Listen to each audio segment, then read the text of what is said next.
আসসালামু আলাইকুম। কাছে দূরে যে যেখান থেকে ভিডিওটি দেখতেছেন, আশা রাখি আল্লাহর অসীম রহমতে সবাই ভালো আছেন। আলহামদুলিল্লাহ, আমরাও ভালো আছি। জাফরিনতোয়া চ্যানেল থেকে সবাইকে স্বাগতম। এই তো নতুন দিনে নতুন আরও একটা ভিডিও নিয়ে হাজির হয়ে গেলাম আপনাদের মাঝে। আজকের ভিডিওটা হলো সন্ধ্যার আগ থেকেই, মানে আসরের নামাজের পর থেকে শুরু করেছিলাম। আসলে তোহার বাবা সব সময় বাসায় থাকে না, তা আজকে উনি বাসায়, এজন্য স্পেশাল কিছু নাস্তা বানাবো, এটাই আপনাদের সাথে শেয়ার করতেছি। আর এই যে বাদাম, কাজু বাদাম, কাঠবাদাম এগুলো একটু কেটে নিব। আর আমার মেয়ে আমার সাথে করতেছে, দুষ্টমি করতেছে। আর এই যে আমার ছোট ছেলে পেয়ারা মাখা খাইব ওর বাবা সহকারে, ওই কেটে নিছে। আর আমি একটু কাসুন্দি দিয়ে মাইখা দিতেছি, বাপ বেটায় খাইব একসাথে। আর তোহার বাবা যেদিন সন্ধ্যার আগে বাসায় আসে, মানে আসরের পরে, ওই দিন আমাদের ঘরে খাওয়া দাওয়ার পড়ে যায়, কারণ উনি তো তেমন একটা বাসায় থাকে না। আর যেদিন বাসায় থাকে ওদিন ছেলেদের কাছেও মনে হয় অনেক ভালো লাগে, কারণ সব সময় দেওয়া পারে না বাচ্চাদেরকে। তো এই বাসায় থাকলে ওরা অনেক আনন্দ করে, অনেক কিছু খায়। তো আজকেও তাই, কিন্তু আমরা ভিডিও তেমন একটা করা হয় না বিকালের, এই জন্য আর দেখানো হয় না যে আমরা কি করি তোহার বাবার বাসায় থাকলে। তো আজকে ভাবছি যে দেখি আজকে করি ভিডিও, তোহার বাবার জন্য কি করতেছি বিকালের নাস্তায়। তো এদিকে যে বাদামগুলা কেটে নিতেছি, চিকন করে কেটে তারপরে একটু ভেজে নিব। আসলে কাটার আগেও ভাজতে পারতাম, কিন্তু আমার অতটা স্মরণ ছিল না। তো পরে ভাবলাম যে কাটার পরেই ভেজে দিই, কারণ কাঠবাদাম, কাজু বাদাম এগুলা ভেজে যদি দেওয়া যায় পায়েসের ভিতরে, আমি পায়েস রান্না করতেছি। এখানে হলো 5 কেজি দুধ আছে। 5 কেজি দুধের ভিতরে হলো যে আমি হাফ কেজি চাউল দিছি, দিয়া তারপরে পায়েস রান্না করতেছি।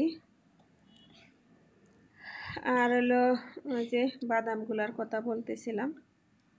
তো এই যে আমার পায়েস রান্নাটা মাশাআল্লাহ অনেক মজা হয়েছিল, আর দেখতে অনেক ইয়াম্মি লাগতেছে। তো এই পায়েস রান্নাটা করতে করতে আমার প্রিয় ভাইয়া আপুদের কাছে রিকোয়েস্ট করে নিই, প্লিজ ভাইয়া পুরা একটা লাইক দিয়ে ভিডিওটা দেখেন।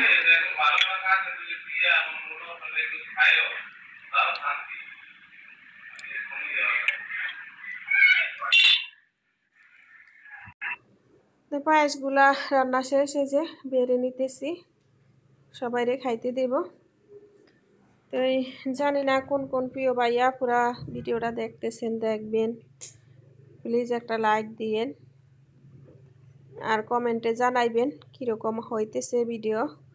আসলে আমি তেমন সাজিয়ে গুছিয়ে কথা বলতে পারি না, আর আজকে জানি কেমন সন্ধ্যার পর থেকে শরীরটা অনেক ক্লান্ত, কথা হইতে ইচ্ছে করতেছে না, তারপরও ভিডিও করলাম।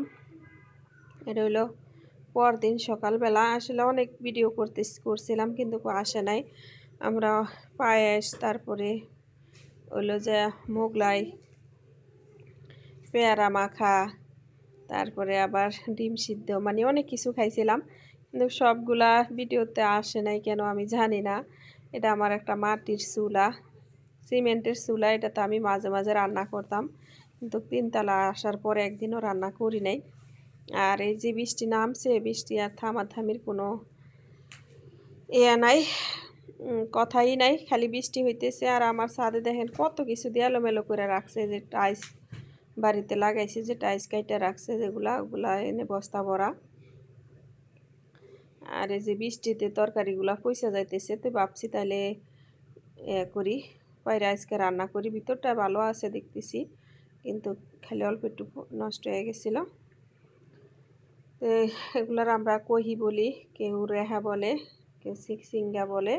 তো এটা, আর এই যে মাশাআল্লাহ মরিচ গাছটা এত গ্রান, মরিচগুলা কি বলবো, কিন্তু অনেক দিন ধইরা ফুল আসতেছে আর নষ্ট হয়ে যাইতেছে। এখন দেখি 1টা 2টা লাগতেছে ছোট্ট ছোট্ট, হলো মরিচ। তো এই ছাদের থেকে আইসা তরকারি মরকারি সব কিছু কাইটা কুইটা নিলাম, নিয়ে রান্না বসায় দিলাম। তো আমার মেয়ে মুরগির মাংস দেখে ওই মুরগির মাংস ভাজা অনেক পছন্দ করে। তো আমার বলতেছে আমার আগে একটু করে দাও। তো মায়ের কটা মুরগির মাংসটা একটু করে দিলাম। আর এদিকে যে রান্নাগুলা বসায় দিলাম, দুপুরের রান্না। তো হলো ঘরে সবাই একটু অসুস্থ ভাব, এই জন্য বেশি কিছু রান্না করলে অর্ধেক নষ্ট হয়, এই জন্য রান্না কমিয়ে দিলাম। 2 পদ রান্নাই করব, খালি চিংড়ি মাছ দিয়ে। আর এই যে ছাদের থেকে তরকারি নিয়ে আসলাম, ওগুলা দিয়ে রান্না করব।